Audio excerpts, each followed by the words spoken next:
सो मेरा नाम है मोहित और आपका स्वागत है हमारे यूट्यूब चैनल हिस्ट्री चैंपियन में। तो जैसा कि आप जानते हो, आपका जो अभी पेपर हुआ है स्किल एनहेंसमेंट कोर्स का 4 सेमेस्टर का introduction to the cyber security, इससे संबंधित जितने भी एमसीक्यू हैं उसके आंसर की मैं आपके सामने लेकर आया हूँ। तो चलो शुरू करते हैं अपने वीडियो को। इससे पहले आप चैनल को सब्सक्राइब कर दो, वीडियो को लाइक कर दो और अपने दोस्तों को जरूर से शेयर कर देना आपको। तो चलो शुरू करते हैं वीडियो को। पहला प्रश्न है, cyber space is best described as. तो साइबर स्पेस को सर्वोत्तम किस प्रकार से वर्णित किया जा सकता है? तो साइबर स्पेस क्या होता है? एक वर्चुअल अभ्यास के स्थान के रूप में देखा जाता है। तो इसका सही आंसर क्या हो? ऑप्शन नंबर बी है वो सही आंसर होने वाला है। साइबर स्पेस में साइबर सुरक्षा क्यों महत्वपूर्ण होती है? तो साइबर स्पेस में साइबर सुरक्षा क्यों महत्वपूर्ण होती है? क्योंकि ये सूचनाओं और प्रणालियों को हमले से बचाने के लिए इसका उपयोग किया जाता है। तो इस 2 नंबर प्रश्न का सही आंसर क्या होगा? ऑप्शन नंबर सी होने वाला है। 3 नंबर प्रश्न की बात करें, एक कंप्यूटर सुरक्षा के जनक किसको जाना जाता है? तो कंप्यूटर सुरक्षा के जनक के रूप के बॉब थॉमस को जाना जाता है। तो 3 नंबर प्रश्न का सही आंसर ऑप्शन नंबर बी होने वाला है। 4 नंबर प्रश्न की बात करूँ, एक भौतिक उपकरण का के लिए क्या शब्द है जो नेटवर्क को अनधिकृत पहुंच से बचाता है? तो 4 नंबर प्रश्न का सही आंसर क्या होगा? फायरवॉल है, वो नेटवर्क को क्या कराता है? अनधिकृत पहुंच से बचाता है। ये सेम टू सेम जितने भी प्रश्न है लगभग मैंने करा रखे हैं अपने जो यूट्यूब पे, जो मैंने जितनी क्लासेस ले रखी हैं। तो आपको क्या करना है, आपको जो प्ले लिस्ट का लिंक दे रखा है डिस्क्रिप्शन में, वहाँ के जाकर बाकी के वीडियो जरूर से देख लेने हैं। तो 4 नंबर प्रश्न का सही आंसर ऑप्शन नंबर ए होने वाला है। अगले वाले प्रश्न की बताऊँ, 5 नंबर प्रश्न की, कंप्यूटर सिस्टम को नुकसान पहुंचाने के लिए डिजाइन किए गए दुर्भावनापूर्ण सॉफ्टवेयर प्रोग्राम का क्या शब्द होता है? तो 5 नंबर प्रश्न का सही आंसर क्या होगा? 5 नंबर प्रश्न का सही आंसर क्या होगा? वायरस को क्या कहा जाता है? एक दुर्भावनापूर्ण सॉफ्टवेयर के रूप में जाना जाता है। 6 नंबर प्रश्न की बात को, निम्नलिखित में से कौन सा मॉलवेयर प्रकार संक्रमण के माध्यम से खुद के क्लोन की प्रतिकृति नहीं बनाता? तो कौन सा नहीं बनाता है? नहीं वाला प्रश्न था। तो 6 नंबर प्रश्न का सही क्या आंसर क्या होगा? ट्रोजन हॉर्स है, वो खुद की प्रतिकृति कॉपी नहीं बनाता है। 7 नंबर प्रश्न की बात करें, निम्नलिखित में से कौन सा एंटीवायरस प्रोग्राम नहीं है? तो इनमें से एंटीवायरस प्रोग्राम कौन सा नहीं है? उपयुक्त सभी है वो एंटीवायरस प्रोग्राम है। क्विक व्हील, मैकवी और कैप्स के हैं, कैस के हैं, वो सारे के सारे के एंटीवायरस के रूप में इन्हें जाना जाता है। तो 7 नंबर प्रश्न का सही आंसर ऑप्शन नंबर डी होगा। 8 नंबर के प्रश्न की बात करें, निम्नलिखित में से कौन सी तकनीक किसी संदेश की अखंडता को सत्यापित करने के लिए किया जाता है? तो कौन सी तकनीक को जाना जाता है? संदेश को डाइजेस्ट करने को जाना जाता है। तो इसका सही आंसर क्या होगा? 8 नंबर प्रश्न का आंसर ए नंबर ऑप्शन होगा। रेड कोड एक तरह का क्या है? तो रेड कोड को किसके जाना जाता है? कंप्यूटर वायरस के रूप में जाना जाता है रेड कोड को। 10 नंबर प्रश्न की बात हो, इसमें से सिल्व सिल्व साइपर एल्गोरिथम विच इज किसके किस प्रकार के पार्ट को रूपांतरित किया जाता है? तो सिल्पर एल्गोरिथम से किसको किया जाता है? तो 10 नंबर प्रश्न का सही आंसर क्या होगा? प्लेन टेक्स्ट है, सादा टेक्स्ट को चेंज करने का यूज किया जाता है। तो 10 नंबर प्रश्न का सही आंसर ऑप्शन नंबर ए होगा। कौन सा विंडोज ऑपरेटिंग सिस्टम को अपडेट रखना क्यों जरूरी है? कोई भी विंडो ऑपरेटिंग सिस्टम होता है उसको अपडेट कर रखना क्यों जरूरी होता है? क्योंकि सुरक्षा कमजोरी को ठीक करने के लिए उपयोग में किया जाता है। तो 11 नंबर प्रश्न का सही आंसर ऑप्शन नंबर बी होने वाला है। 12 नंबर प्रश्न की बात में, इनमें से विंडो डिफेंडर क्या है? तो 12 नंबर प्रश्न का सही आंसर क्या होगा? एक अनाहृदीकृत एंटीवायरस प्रोग्राम है। तो विंडो डिफेंडर क्या होता है? एक एंटीवायरस प्रोग्राम के रूप में जाना जाता है, और ये जब विंडो बनाई जाती है, विंडो को डाला जाता है, उसी के अंदर ये पहले से मौजूद होता है। तो 12 नंबर प्रश्न का सही आंसर ऑप्शन नंबर ए होगा। वीपीएन क्या है? क्या ये मोबाइल बैंकिंग सुरक्षा में मदद करता है? तो 13 नंबर प्रश्न का सही आंसर क्या होगा? सी नंबर ऑप्शन होगा। ये दोनों ऑप्शन ए और दोनों इसमें सही हैं।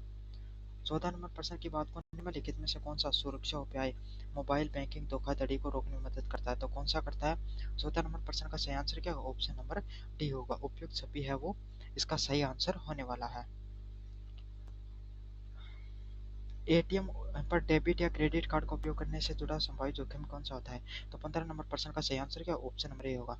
स्कैमिंग, जिसमें धोखेबाज कार्ड की जानकारी चुरा लेते हैं। क्रेडिट कार्ड धारकों के लिए शून्य देयता धोखाधड़ी सुरक्षा का क्या अर्थ होता है? तो 16 नंबर प्रश्न, इसका सही आंसर क्या होगा? 16 नंबर प्रश्न का सही आंसर ऑप्शन नंबर बी होगा। कार्ड धारक अपने कार्ड के दिए गए अनाधिकृत खरीद के लिए उत्तरदायित्व होता है। तो 16 नंबर प्रश्न का सही आंसर ऑप्शन नंबर बी होगा। एक डेबिट और क्रेडिट कार्ड की जानकारी सुरक्षा के लिए सबसे अच्छा उपाय कौन सा होता है? तो 17 नंबर प्रश्न का सही आंसर ऑप्शन नंबर बी। अपने अकाउंट के स्टेटमेंट को नियमित समीक्षा करने के लिए इसका प्रयोग किया जाता है। तो 17 नंबर प्रश्न का सही आंसर ऑप्शन नंबर सी होगा। 18 नंबर प्रश्न की बात में, ई वॉलेट लेनदेन के सुरक्षित रखने के लिए आमतौर पर किस इंक्रिप्शन विधि का यूज किया जाता है? तो 18 नंबर प्रश्न का सही आंसर क्या होगा? एईएस उन्नत इंस्क्रिप्शन मानकों का यूज किया जाता है। 19 नंबर प्रश्न की बात करें, ई वॉलेट उपयोगकर्ता को धोखा देने के लिए किसका उपयोग करने की रणनीति है? तो 19 नंबर प्रश्न का सही आंसर क्या होगा? ऑप्शन नंबर सी होगा। 20 नंबर प्रश्न की बात करें, ई वॉलेट उपयोगकर्ता अपने खाते की सुरक्षा बनाए रखने के लिए कौन सी भूमिका निभाते हैं? तो 20 नंबर प्रश्न का सही आंसर क्या होगा? ऑप्शन नंबर सी होगा। अपने खाते को नियमित रूप से अपडेट रखना, सुगंधित गतिविधियों से सतर्क रखना। व्यावसायिक उद्देश्यों के लिए उद्देश्य के लिए सोशल नेटवर्किंग साइट का उपयोग का अपने व्यक्तिगत जानकारी की सुरक्षा का सबसे प्रभावी तरीका कौन सा होता है? तो 21 नंबर प्रश्न का सही आंसर ऑप्शन नंबर सी होगा। अपनी जानकारी को कौन देख सकता है, सीमित रखने के लिए गोपनीयता का प्रयोग किया जाता है। तो 21 नंबर प्रश्न का सही आंसर ऑप्शन नंबर सी होने वाला है। 22 नंबर प्रश्न की बात करूँ, किसी व्यवसाय के लिए सुरक्षित नेटवर्किंग उपस्थिति बनाए रखने के निम्नलिखित में से सबसे अच्छा अभ्यास कौन सा है? तो 22 नंबर प्रश्न का सही आंसर क्या होगा? ऑप्शन नंबर डी होगा। मजबूत पासवर्ड लागू करना, जो दो कारक प्रमाणीकरण सक्षम करना और नियमित रूप से गोपनीय सेटिंग की समीक्षा करता है। तो 22 नंबर प्रश्न का सही आंसर ऑप्शन नंबर डी होने वाला है। 23 नंबर प्रश्न की बात करूँ, सोशल नेटवर्किंग से जुड़ी कुकीज़ को किस नाम से जाना जाता है? तो 23 नंबर प्रश्न का सही आंसर क्या होगा?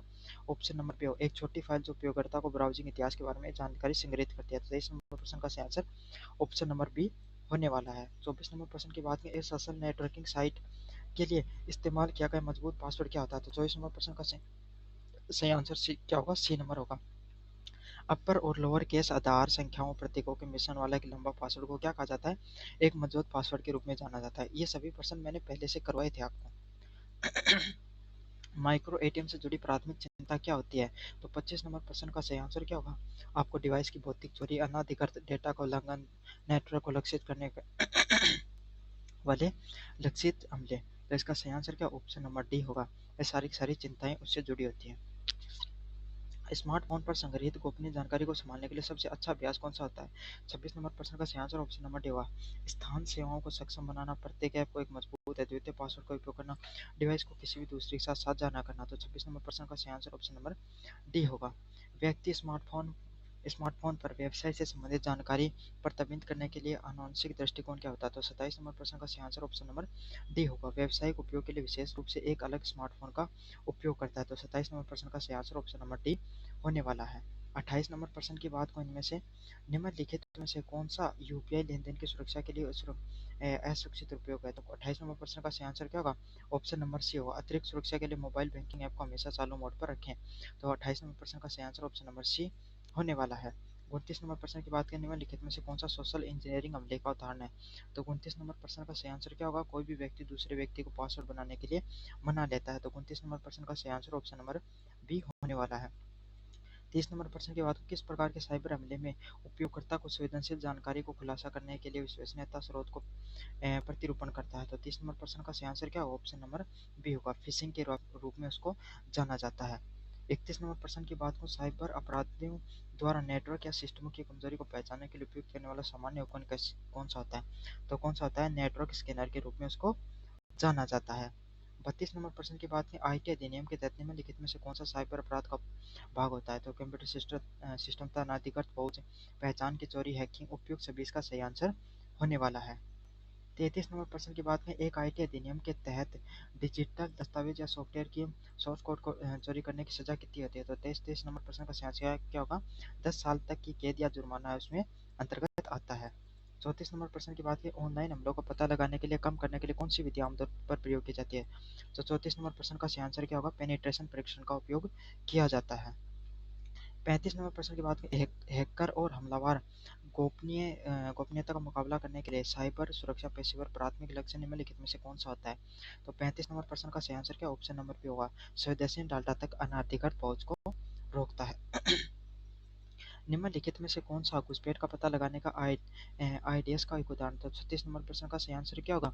एक डिवाइस जो सुगंधित पैटर्न के लिए सुरक्षित ट्रैफिक का निगरानी करता है। तो 36 नंबर प्रश्न का सही आंसर क्या होगा? ऑप्शन नंबर बी होगा। 37 नंबर प्रश्न की बात करें आपके सामने, कैप्चा का क्या उद्देश्य होता है? तो 37 नंबर प्रश्न का सही आंसर क्या होगा? ऑप्शन नंबर ए होगा। स्वचालित गुरुबल बल हमले को रोकता है। टू एनहेंस द वेबसाइट की क्या करती है? सिक्योरिटी को बढ़ाता है। 38 नंबर प्रश्न की बात करें, साइबर सुरक्षा में रक्षात्मक प्रोग्रामिंग तकनीक का उपयोग करने का उद्देश्य क्या होता है? तो 38 नंबर प्रश्न, इसका सही आंसर क्या? ऑप्शन नंबर बी होगा। सुरक्षा उल्लंघन और कमजोरियों जोखिम को कम करना। तो 38 नंबर प्रश्न का सही आंसर क्या? ऑप्शन नंबर बी होगा।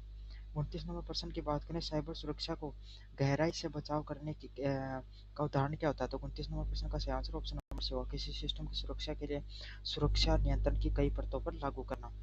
40 नंबर प्रश्न की बात को HTTPS का क्या उदाहरण होता है? तो 40 नंबर प्रश्न का सही आंसर ऑप्शन नंबर ए होगा, वेब सर्वर और क्लाइंट के बीच में ट्रांजेक्शन डाटा को एनक्रिप्ट करना। तो ये सारे के सारे आपके सामने जो introduction of the cyber security से संबंधित महत्वपूर्ण प्रश्न थे। आपके कितने प्रश्न सही हुए और आपने जो पढ़ा उससे कितनी ज़्यादा हेल्प हुई, इनको कमेंट बॉक्स में जरूर से बताना। धन्यवाद।